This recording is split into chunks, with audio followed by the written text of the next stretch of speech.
Komm runter! Ich bin Johnny, das hier ist mein Turm und hier kann man wirklich nur leben, wenn man Treppen mag. Aber kommt einfach rein.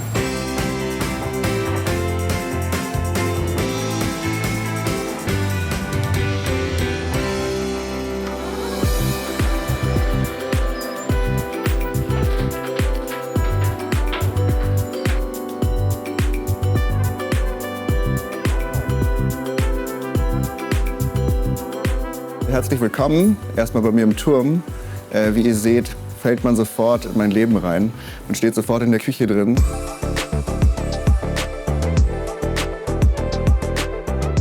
Hier fehlt der gesamte Eingangsbereich und dementsprechend sind hier natürlich auch einige Dinge anders als in normalen Wohnungen.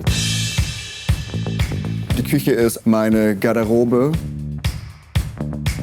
mein Schuhregal. Man hat halt keinen anderen Ort, um was hinzustellen und man kann hier auch kein Regal richtig hinstellen. Mein Kleiderschrank steht in meiner Küche. Ihr seht, sind hier Tassen, Teller, Gläser, aber auch meine Winterjacken verstaut. Man hat hier so ein bisschen alles. Also viel Platz für irgendwelchen Stauraum gibt es nicht. Wie ihr seht, besteht dieser gesamte Turm zur Hälfte aus Fenstern. Das sind insgesamt, glaube ich, 21 Fenster.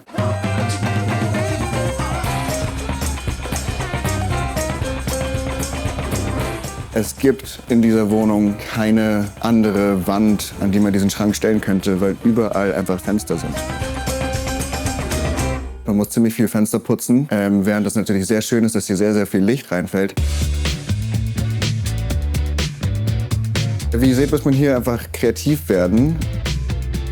Die Küche gibt nicht viel Platz her und dementsprechend musste hier ein besonderer Tisch rein. Er sollte nicht zu kurz sein, weil ich gerne Gastgeber bin. Er darf aber auch nicht zu breit sein, weil man sonst hier einfach gar keinen Platz mehr hat. Dann kann man nicht mehr abspülen, man kann den Schrank nicht mehr öffnen. Und als mich dann mal ein Freund besucht hat, sind wir kurz zum Baumarkt gefahren und haben uns für 150 € relativ billiges Holz gekauft und diesen Tisch gezimmert. Ich bin sehr zufrieden damit, wie er inzwischen aussieht und er ist auch stabil und hält seit einem Jahr alles aus, was ich ihm zumute. Am liebsten halte ich mich eigentlich hier auf. Ich sitze hier einfach wahnsinnig gerne morgens am Küchentisch, ich trinke hier meinen Kaffee. Ich kann hier abends sitzen und Dinge planen. Ich liebe einfach, dass man hier Weitsicht hat. Man ist hier im Turm und hat die ganze Straße im Blick und einen guten Überblick über das Viertel. Und ich fühle mich hier einfach immer sehr zu Hause. Als ich hier angekommen bin, stand hier ein großer Hängeschrank, den ich hätte aufhängen können. Ich wollte irgendwie was Offeneres haben, so eine offene Küche. Und wenn man schon auf so wenig Platz arbeitet, dass man dann den Raum irgendwie öffnet. Und dann habe ich dementsprechend hier dieses schwebende Regal angebracht. Ich habe hier drin mit der Säge alles schön auf Maß geschnitten und danach, glaube ich, erst mal 3 Stunden gestaubsaugt. Ganz generell zwingt dann die Wohnung natürlich auch dazu, seinen eigenen Konsum zu maßregeln. Und man geht auch nicht mehr auf den Flohmarkt und denkt einfach so, oh, das wäre nett, das kriege ich schon irgendwo unter. Fakt ist, man bekommt das auf jeden Fall nicht mehr irgendwo unter. Manchmal vermisse ich aber auch, dass ich nicht einfach einen Impulskauf tätigen kann, der dann sich schon irgendwo unterbringen lässt. Ich wohne hier insgesamt auf 52 Quadratmetern, die sind verteilt auf 3 Stockwerke und dementsprechend muss man hier ziemlich viel Treppen steigen.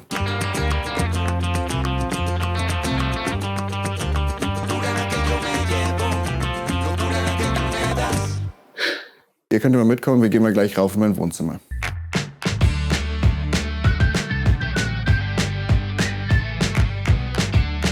Hier im Wohnzimmer ist natürlich das Herzstück die Couch. Ich hatte diese Couch schon in meiner alten Wohnung in Wien und als ich die Wohnung hier besichtigt habe, dachte ich so, die muss hier unbedingt hin. Die Couch ist viel zu groß für dieses Treppenhaus. Ich habe dann alle Polster abgezogen und dann habe ich mich kurzerhand dazu entschieden, weil ich diese Couch so liebe, dieses Teil zu zersägen und habe hier einmal in der Mitte unten lang gesägt und hier oben wieder zusammengebaut. Allerdings hatte ich das Gefühl, dass es sich gelohnt hat, weil seitdem sitze ich sehr, sehr gerne auf meiner Couch und das ist auf jeden Fall so meine Wohlfühlecke in der Wohnung. Ich habe über die Jahre ja schon auch ganz schön viel aussortiert, aber ich habe eine Sache, die ist einfach immer mit mir mitgekommen und Das ist dieser kleine Stoffteddybär. Ich finde, dass der irgendwie so ein kleines Stückchen Kindheit ist, was ich immer mit mir rumtrage und immer versuche, mich selber nicht allzu ernst zu nehmen. Ich habe irgendwie angefangen, jetzt hier diese Pflanzen an dieser Halterung lang wachsen zu lassen, weil ich irgendwie das Gefühl habe, es könnte super schön sein, wenn hier dieser ganze Raum wie so ein Dschungel von Pflanzen bewuchert wird. Das hier zum Beispiel ist mein Ficus. Den habe ich aus dem Gewächshaus der Universität Wien mitgenommen, wo ich meine Doktorarbeit geschrieben habe. Da wurde das Gewächshaus aufgelöst und die Gärtner haben mir diesen Ficus anvertraut. Und der ist seitdem in meiner Obhut und ist mir natürlich sehr ans Herz gewachsen. Generell könnt ihr ja sehen, dass ich ein großer Pflanzenfan bin und tatsächlich ist das ja auch Teil meines Jobs. Ich bin als Molekularbiologe am Max-Planck-Institut und meine Forschungsreisen haben mich auch mal nach Costa Rica in den Dschungel getragen. Deswegen habe ich so eine Dschungelliebe. Die Leute finden das immer ein bisschen komisch, dass ich hier so Macheten hängen habe. Aber die habe ich für die Arbeit im Regenwald gebraucht, damit man sich den Weg durch den Regenwald bahnen kann.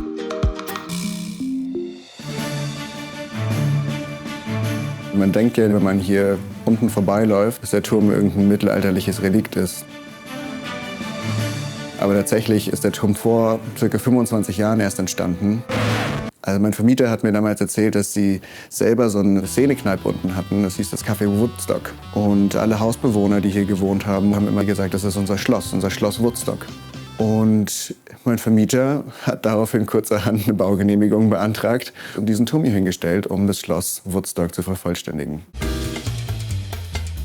Diese gesamte Dachkonstruktion musste von der Straße hier mit einem Kran draufgehoben werden auf das Grundgerüst des Turms. Und tatsächlich ist es auch so, wenn hier so ein Sturm ist, dann erschüttert der ganze Turm bei so einer kleinen Böe und manchmal vibriert das ganze Wohnzimmer hier und ich wackel. Und dann gucke ich aus dem Fenster und bin kurz ein bisschen besorgt darüber, was mir heute noch passieren wird. Ich würde euch dann noch mal mein Schlafzimmer zeigen. Das wiederum ist jetzt ganz, ganz unten.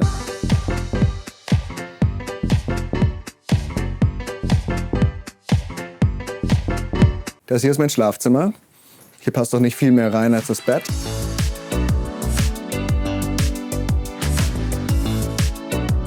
Das hier wäre vielleicht die einzige Wand, an der man noch mal einen Schrank hinstellen könnte. Allerdings geht das Bett bis hier und mir war ein großes Bett einfach wichtiger. Dementsprechend ist der Kleiderschrank eben in der Küche. Ich glaube, ich steige im Schnitt 20 Stockwerke am Tag. Und ihr könnt euch ja vorstellen, wie das ist, wenn man eine Sache oben vergessen hat im Wohnzimmer. Dann weiß man, man muss jetzt gleich 4 Stockwerke laufen.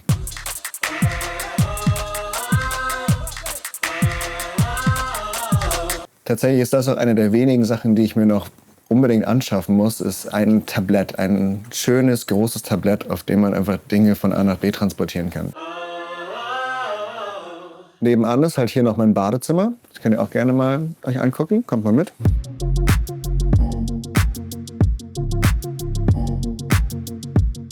Ich liebe das Bad tatsächlich auch sehr, weil es einfach so diesen blauen, nautischen Charme hat. Ich glaube, hier kommen am meisten die Leuchtturm-Vibes raus.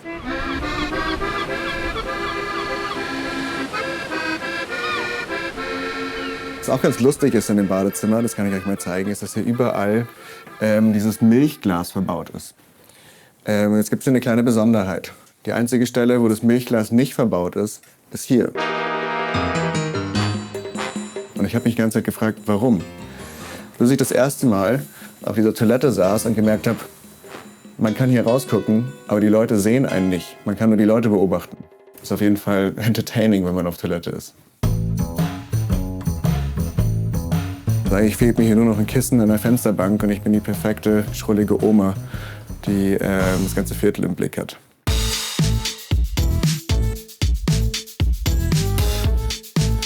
Das hier ist mein Kleiderschrank. Hier drin muss ich natürlich alles verstauen, also Bettwäsche, Kleidung, alles Mögliche. Dementsprechend bin ich auch ein bisschen begrenzt mit dem, was ich haben kann. Aber so sortiere ich halt manchmal aus und das tut auch ganz gut. Das ist auch im Endeffekt der einzige Ort in der Wohnung, wo man einen Kleiderschrank unterbringen könnte. Und ich habe den Kleiderschrank auch so übernommen. Wo wir gerade hier stehen, kann ich euch natürlich noch zeigen, das hier ist die einzige Tür in der gesamten Wohnung. Die Tür ist außerdem der einzige Ort, wo ich es geschafft habe, einen Ganzkörperspiegel anzubringen bisher. Das führt natürlich dazu, dass ich auch immer, wenn ich oben im Eingangsbereich stehe und schon fertig bin und meine Schuhe anhabe und meine Jacke anhabe, noch mal mindestens einmal 2 Stockwerke rauf und runter rennen muss, einfach nur um zu checken, wie ich aussehe. Und jetzt würde ich euch noch eine Sache zeigen, die die Wohnung hier für mich irgendwie noch mal richtig besonders macht. Das hier ist mein Balkon. Mir ist ein Balkon einfach extrem wichtig. Gerade in der Stadt ist es irgendwie, man braucht so ein Stückchen Outdoor. Man hat Weitblick, man sieht hier viel Grün. Natürlich geht hier auch meine Leidenschaft für Pflanzen weiter. Und dementsprechend habe ich natürlich einfach gerne einen Haufen Kräuter hier draußen, aber auch ein paar Blumen, die irgendwie das Leben einfach immer wieder ein bisschen schöner machen. Ja, das ist einfach ein ganz besonderes Stückchen Leben. Hier sieht man schon, dass wir uns als Nachbarschaft hier einfach enorm viel Raum teilen. Das war auch eine Sache, die mir persönlich einfach sehr, sehr wichtig war, hier anzukommen und in der Gemeinschaft zu leben. Wir leben wirklich auf sehr engem Raum zusammen, wir kümmern uns umeinander, man weiß, wer was macht, man weiß, wer was arbeitet. Und ja, es ist einfach ein ganz schönes Miteinander hier.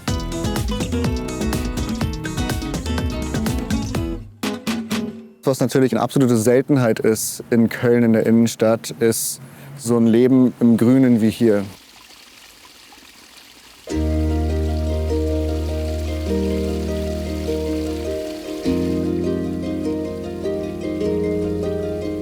Wir haben hier ein begrüntes Dach hinten.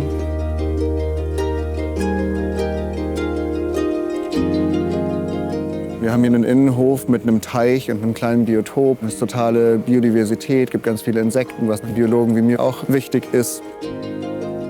Und ich wohne jetzt seit knapp 2 Jahren hier, was noch nicht allzu lange ist, aber für mich ist das schon zu einem richtigen Zuhause geworden. Natürlich gibt es ja auch noch ein paar Besonderheiten, die ich euch gerne zeigen würde. Also kommt doch mal mit. Als ich das allererste Mal hier entlang gelaufen bin, habe ich diese Kiwi-Pflanze entdeckt. Und in dem Jahr hat sie gerade keine Früchte getragen. Kiwis sind nämlich zweihäusige Pflanzen, das heißt, es gibt eine männliche und eine weibliche. Und damit sie effizient bestäubt werden kann, braucht jede weibliche Pflanze, die Früchte trägt, eine männliche Pflanze in der Nähe, von denen die Biene den Pollen bringen kann. Seit ich hier wohne, haben wir tatsächlich Kiwis. Ich bin mir ziemlich sicher, es liegt nicht an mir. Aber die Vermieter haben sich auf jeden Fall total gefreut, dass irgendjemand so viel Leidenschaft für ihre Kiwi-Pflanzen an den Tag legt. Und seitdem teilen wir uns auch die Kiwi-Ernte jedes Jahr, was immer sehr, sehr lecker ist.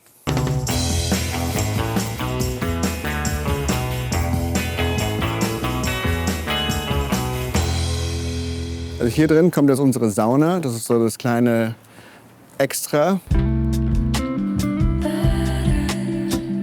Man kommt hier einfach an und wirft Geld in den Stromkasten. Ich glaube, für 6 € kann man ungefähr 2 Stunden die Sauna laufen lassen. Und dann schafft man genau 3 Saunagänge. Die Sauna können alle Hausbewohner benutzen. Ich war auch schon im Winter hier in der Sauna und bin in Badeschlappen und Handtuch und Bademantel über die Straße gelaufen.